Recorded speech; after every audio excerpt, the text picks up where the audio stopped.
मुअज़्ज़ज़ उलमाए किराम और मेरे दीनी मुखलिस भाइयों,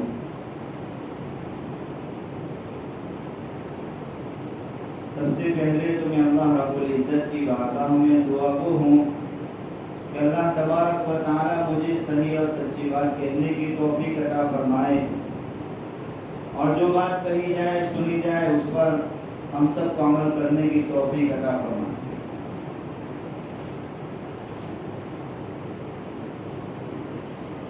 अल्लाह रब्बुल इज़्ज़त ने इस कायनात में 3 आलम बनाए।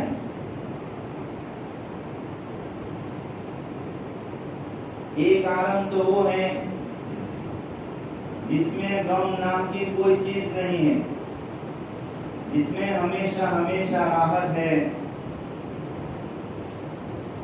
जिसमें मजे ही मजे हैं, लज्जत ही लज्जत हैं, खुशियां ही खुशियां हैं। वो आलम जन्नत का है, इसमें सदमे नाम की कोई चीज नहीं। और एक आलम अल्लाह रब्बुल इज़्ज़त ने ये बनाया है कि इसमें खुशी नाम की कोई चीज नहीं, तकलीफें ही तकलीफें हैं, परेशानियां ही परेशानियां हैं, अजाब ही अजाब है, गम ही गम है, सदमे ही सदमे हैं। वो आलम है जहन्नम, इसमें खुशी नाम की कोई चीज नहीं। और एक तीसरा आलम जो अल्लाह रब्बुल इज़्ज़त ने बनाया है वो दुनिया का आलम है। इसमें राहत भी है, गम भी है, खुशी भी है, परेशानियां भी है। ये दो चीजों से मिलजुल कर बनाई गई है दुनिया।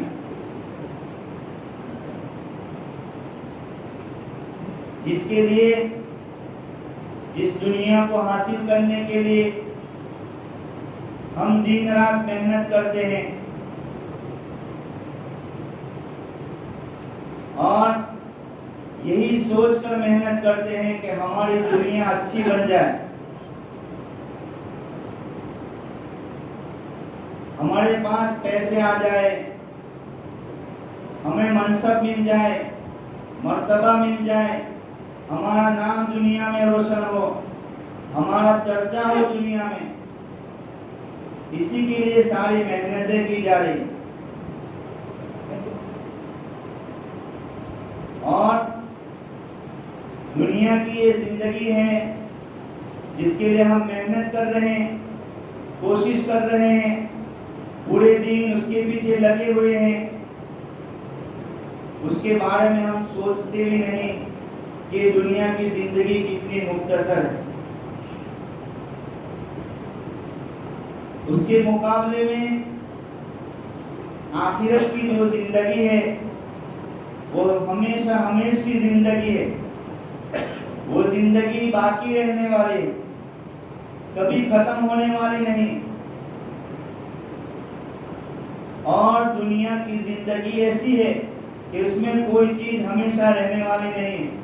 कुल्लु नफ्सिन ज़ाइक़तुल मौत, हर चीज को, हर इंसान को मौत का मजा चखना है। तो दुनिया की कोई खुशी हमेशा की नहीं, कि उसके पीछे कोई ना कोई गम छुपा हुआ होता है, उसके पीछे कोई ना कोई गम लाहिक होता है, कोई ना कोई परेशानी उसके पीछे होती है।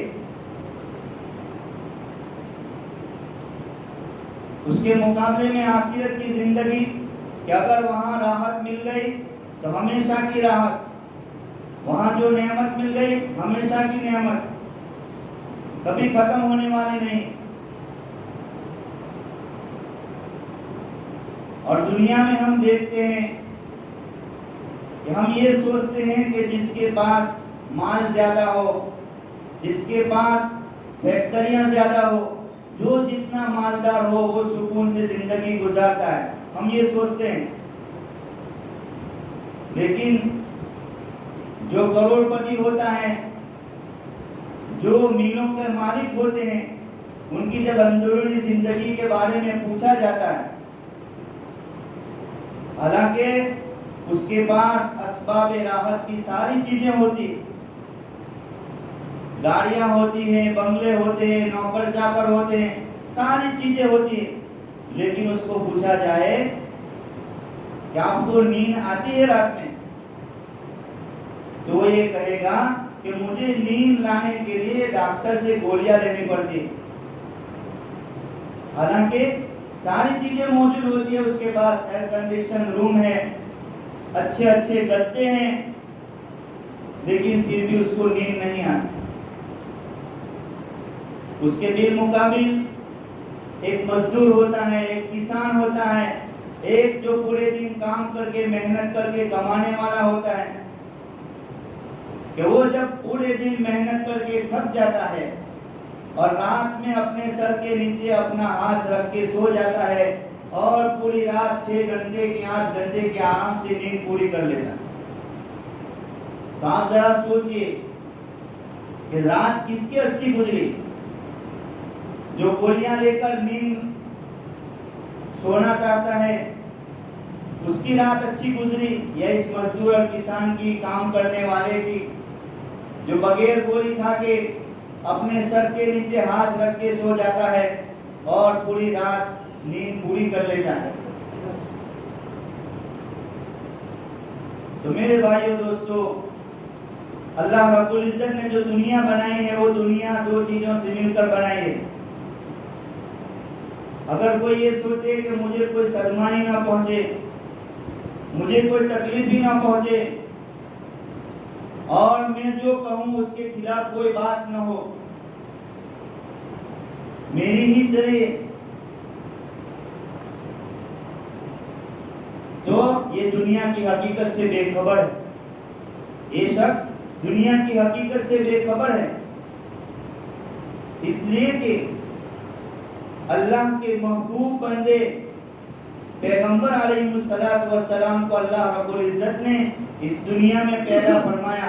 उन पर भी तकलीफें आई, उन पर भी सदमे आए, उनको भी गम उठाने पड़े। अगर दुनिया में अगर किसी को खुशी मिलती, हमेशा की राहत मिलती, तो ये लोग ज्यादा मुस्तहिक थे उसके। पैगंबर अलैहिस्सलातु वस्सलाम इसके ज्यादा मुस्तहिक थे, उनको ज्यादा राहत पहुंचती। लेकिन हम अंबिया अलैहिस्सलातु वस्सलाम की जिंदगी को देखिए कि उन पर भी तकलीफें आई, परेशानियां आई। इसलिए अल्लाह रब्बुल इज्जत ने जो दुनिया बनाई है और जो दुनिया में जो चीजें बनाई हैं, खुशी और गमी, वो हमेशा रहने वाली नहीं है। दुनिया की जिंदगी ही अल्लाह रब्बुल इज्जत ने ऐसी बनाई है और दुनिया का निजाम भी अल्लाह रब्बुल इज्जत ने ऐसा बनाया। हदीस शरीफ का मजमून है जिसका खुलासा है कि एक आदमी को भूख लगी है और सामने लजीज खाना है,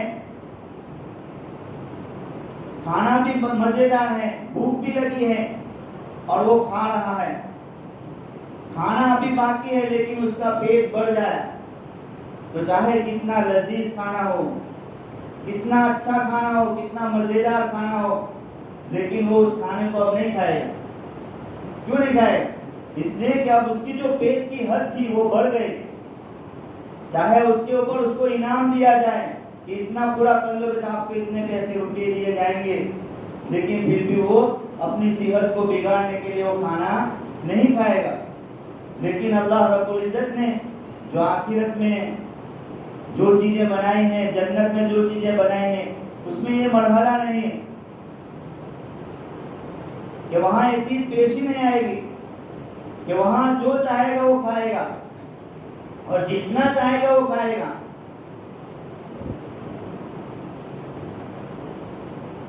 तो अल्लाह रब्बुल इज्जत ने इस आयत करीमा में बल तुसिरून अल हयात दुनिया वल आखिरतु खैरुन व अबका, कि तुम दुनिया की जिंदगी को तरजीह देते हो।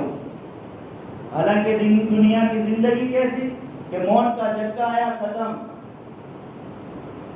और मौत ऐसी चीज है कि आज तक दुनिया में कोई इंसान ऐसा पैदा नहीं हुआ जिसने मौत का इनकार किया हो। मुसलमान तो मुसलमान, काफिर भी ये कहते हैं कि एक दिन मरना है। हालांकि दुनिया में कितने लोग ऐसे भी गुजरे हैं, ऐसे भी पैदा हुए हैं जिन्होंने अल्लाह का इनकार किया। कितने लोग अल्लाह को नहीं मानते, लेकिन किसी ने आज तक मौत का इनकार नहीं किया। बड़े से बड़ा दहरिया हो, चाहे बड़े से बड़ा खुदा का मुनकिर हो, उसने भी मौत का इनकार नहीं किया। मौत अतल फैसला है, मौत हर एक को आनी है और इस बात पर भी सबका यकीन है कि उसका कोई वक्त मुतय्यन नहीं, कब किसको मौत आ जाए किसी को पता नहीं। हालांकि आज साइंसदानों ने ऐसी ऐसी मशीनें इजाद कर दी है, लेकिन जब उनसे पूछा जाए कि जो आपके सामने एक आदमी बैठा है उसकी मौत कब आएगी, तो उसके बारे में वो कोई जवाब नहीं दे सकते। इसलिए हमें इस बारे में गौर करना है, फिक्र करना है कि हम सुबह से शाम तक, रात बिस्तर पर जाने तक हर चीज की प्लानिंग बनाते हैं, हर चीज के बारे में सोचते हैं, रोजी के बारे में, कामकाज के बारे में, औलाद के बारे में, घरों के बारे में, हर चीज की फिक्र करते हैं। लेकिन फिक्र नहीं करते तो सिर्फ एक चीज की फिक्र नहीं करते कि हमें कब्र में जाना है और कब्र में हमें सोना है और आखिरत में अल्लाह के सामने हमें जवाब देना है। नहीं सोचते तो यही चीज नहीं सोचते, इसी का प्लानिंग हम नहीं बनाते। एक बहुत बड़े अल्लाह वाले गुजरे हैं जिनको बहलोल दाना से पहचाना जाता है। हारून रशीद के जमाने में थे और हारून रशीद से मोहब्बत भी रखते रहे, हारून रशीद भी उनसे मोहब्बत रखते रहे और उनसे मजाक भी किया करते थे।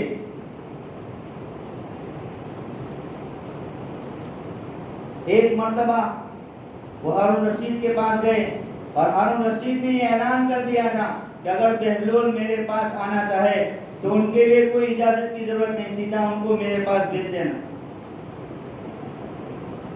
तो चूंकि हारून रशीद उनसे मजाक किया करते थे, एक मर्तबा बहलोल तशरीफ लाए, हारून रशीद के हाथ में एक लकड़ी थी, छड़ी थी, तो उन्होंने बहलोल के दे दिया और कहा कि अमानत के तौर पर आपको देता हूं, और इस दुनिया में जो आपसे ज्यादा बेवकूफ आपको मिले उसको ये लकड़ी दे देना। और इससे हारून रशीद ये कहना चाहते थे कि दुनिया में आपसे ज्यादा कोई बेवकूफ नहीं। बात सुनी अनसुनी हो गई, बहलोल ने वो लकड़ी ले ली। एक मुद्दत के बाद हारून रशीद बीमार हो गए, तो बहलोल उनकी इयादत के लिए पहुंच गए और बीमार भी ऐसे हो गए कि बिस्तर से लग गए। डॉक्टरों ने मना कर दिया कि आप कहीं जा नहीं सकते।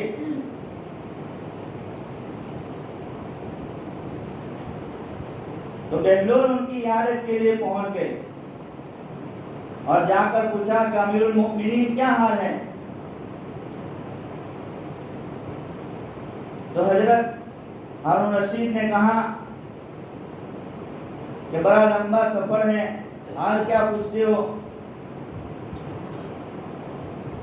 आखिरत का सफर है अब तो। बहलोल ने कहा कि अच्छा, तो आपने वहां कोई लश्कर भेजा है?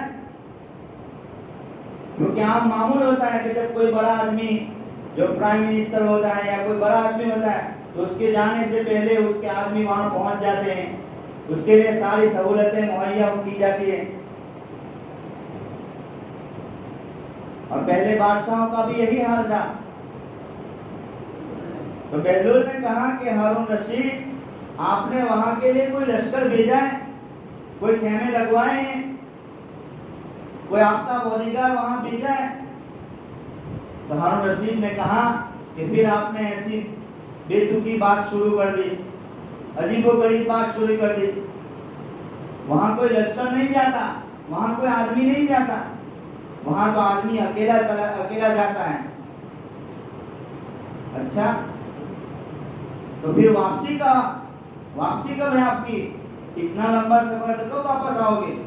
तो फिर हारून रशीद ने कहा कि फिर आपने ऐसी बात पूछी।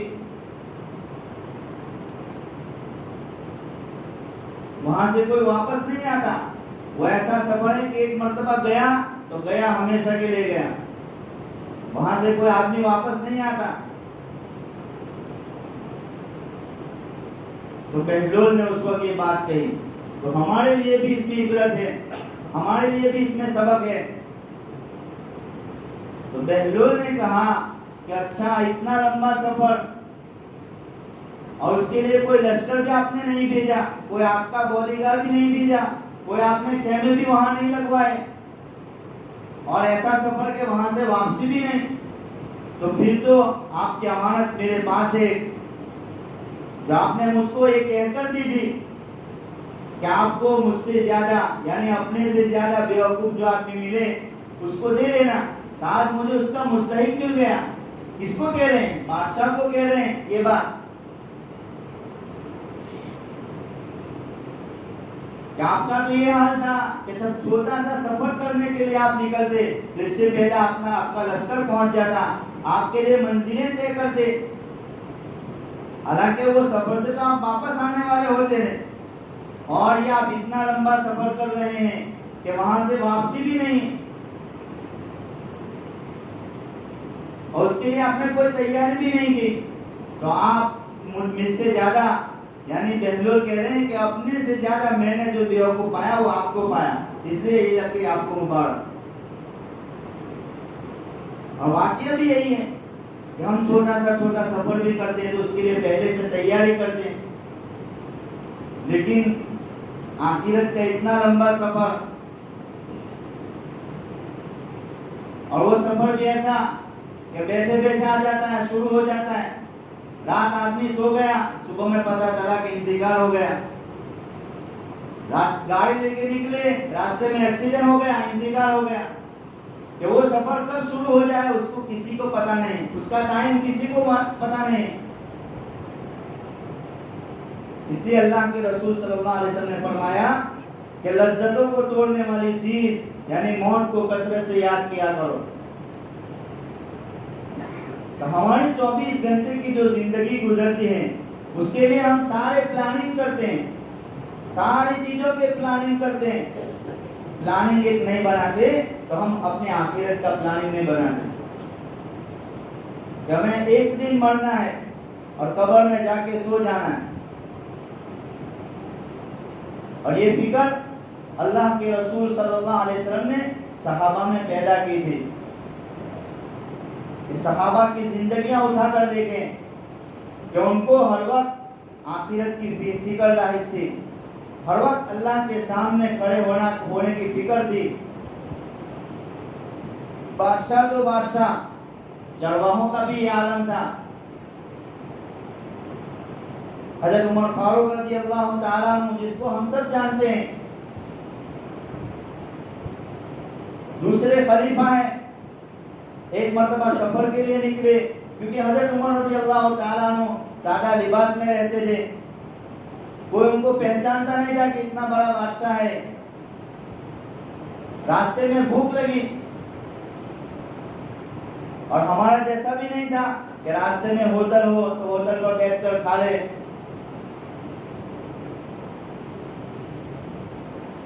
तो हजरत उमर फारूक रज़ी अल्लाह ताला अन्हु को भूख लगी, देखा कि एक बकरियों का रेवड़ चल रहा है। वहां पहुंचे, चरवाहे से कहा कि हमको दूध चाहिए, हमें भूख लगी है। चरवाहे ने कहा कि मैं दूध तो आपको दे सकता हूं, लेकिन ये बकरियां मेरी नहीं, और उसके मालिक ने मुझे इजाजत नहीं दी कि मैं उसका दूध निकाल कर आपको दे दूं। हज़रत उमर फारूक रज़ी अल्लाह ताला अन्हु बादशाह होने के साथ मुरब्बी भी थे, मुअल्लिम भी थे, और लोगों के मिजाज को भी पहचानने की कोशिश करते थे, लोगों की जांच पड़ताल भी करते थे। इसलिए उनको जांचने के लिए कहा कि अच्छा, मैं एक बात आपको कहूं, अगर आप उसको मान ले तो आपका भी फायदा, मेरा भी फायदा। कहा क्या? तो कहा कि एक बकरी हमको बेच दो और उसका पैसा हमसे ले लो।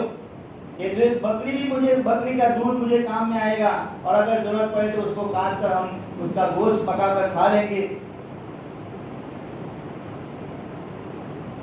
हजरत उमर फारूक रज़ी अल्लाह ताला अन्हु ने ये बात कही कि इसमें तेरा भी फायदा है और मेरा भी फायदा है, और मालिक से बोल देना कि बकरी को भेड़िया खा गया। जैसे ही हजरत उमर फारूक रज़ी अल्लाह ताला अन्हु ने ये बात कही, फौरन चरवाहा चिल्ला उठा, या हादा फाइन अल्लाह, ए शख्स, अल्लाह कहाँ? तुम मुझे ये कह रहे हो कि तुम्हारे मालिक को बोल देना कि बकरी को भेड़िया खा गया, मेरा अल्लाह तो देख रहा। और आज हमें उसकी फिक्र नहीं। ये फिक्र जंगल में चरवाहों को आखिरत की फिक्र थी, अपने अल्लाह के सामने पेश होने की फिक्र थी। और हम जो जिंदगी गुजार रहे हैं उसको हम सब जानते हैं, हम किस तरह जिंदगी गुजार रहे हैं, गफलत में जिंदगी गुजार रहे हैं। और कितने लोग ऐसे भी हैं जो ये कहते हैं कि दुनिया में जो करना हो कर लो, आखिरत में देखा जाएगा। मेरे भाइयों दोस्तों, बोलने से पहले भी सोचना चाहिए। आखिरत का मामला बहुत कठिन है, वहां रुपये पैसे नहीं चलेंगे। एक मर्तबा अल्लाह के रसूल सल्लल्लाहु अलैहि वसल्लम ने सहाबा से पूछा कि मेरे सहाबा, मेरी उम्मत का सबसे गरीब आदमी कौन है? तो जैसे हम कहते हैं कि जिसके पास पैसे न हो, माल न हो, अच्छा मकान न हो, वो गरीब है, तो सहाबा ने भी ऐसा ही कहा। अल्लाह के रसूल सल्लल्लाहु अलैहि वसल्लम ने फरमाया कि मेरी उम्मत का सबसे गरीब वो आदमी है जो कल कयामत के दिन पहाड़ों जैसी नेकियां लेकर आएगा, लेकिन दुनिया में किसी को सताया होगा, दुनिया में किसी को गाली दी होगी, दुनिया में किसी का माल हड़प किया होगा, किसी की जमीन दबाई होगी, किसी का हक मारा होगा, वो सब हक लेने के लिए आ जाएंगे और वो अपने हक के मुआफिक उसके पास से नेकियां लेकर चले जाएंगे। फिर भी हक वाले बाकी रहेंगे और वो हक वालों के गुनाह उसके ऊपर डाल दिए जाएंगे, जिसका बोझ लेकर, उस गुनाहों का बोझ लेकर उसको जहन्नम में फेंक दिया जाएगा। तो मेरी उम्मत का सबसे गरीब आदमी वो है। इसलिए मेरे भाई दोस्तों, हम जो जिंदगी गुजार रहे हैं उस जिंदगी में हमें गौर और फिक्र करना है, आखिरत के बारे में सोचना है, आखिरत की फिक्र करना है कि हमें एक दिन अल्लाह के सामने खड़ा होना है, एक दिन हमें कब्र में सोना है और मौत हमारे अचानक आ जाएगी, किसी को पता भी नहीं चलेगा कि हमारा मौत का वक्त आ गया। इसलिए हमें जिंदगी को, हम अपनी जिंदगियों को दुरुस्त करने की जरूरत है। दुनिया की जिंदगी एक दिन खत्म हो जाएगी, लेकिन आखिरत की जो जिंदगी है वो, उसकी कामयाबी का मदार इसी जिंदगी पर। कि हम जिस जिंदगी को जिस तरह गुजारेंगे वहाँ ऐसा ही बदला मिलेगा। अगर हम दुनिया में जिंदगी अच्छी गुजारेंगे, अल्लाह की मर्जी के मुताबिक जिंदगी गुजारेंगे, अल्लाह के हुक्म के मुताबिक जिंदगी गुजारेंगे, तो आखिरत की जो लामहदूद जिंदगी है उसमें हमें कामयाबी मिलेगी। इसलिए मेरे भाई बुजुर्गों, हमें अपनी जिंदगियों को दुरुस्त करने की जरूरत है, अपने अमाल को दुरुस्त करने की जरूरत है। जिस तरह हम जुमा में, इस तरह हमारी मस्जिद बढ़ जाती है, इस तरह हमें कोशिश करना है कि हर नमाज में हमारी मस्जिदें बढ़ जाए, नमाजों की पाबंदी करना है। इसी तरह एक दूसरे के हुकूक अदा करने की पाबंदी करना है, मामला को सही करना है। अल्लाह तबारक व तआला हमें इन बातों को अमल करने की तौफीक अता फरमाए। व आखिर दावाना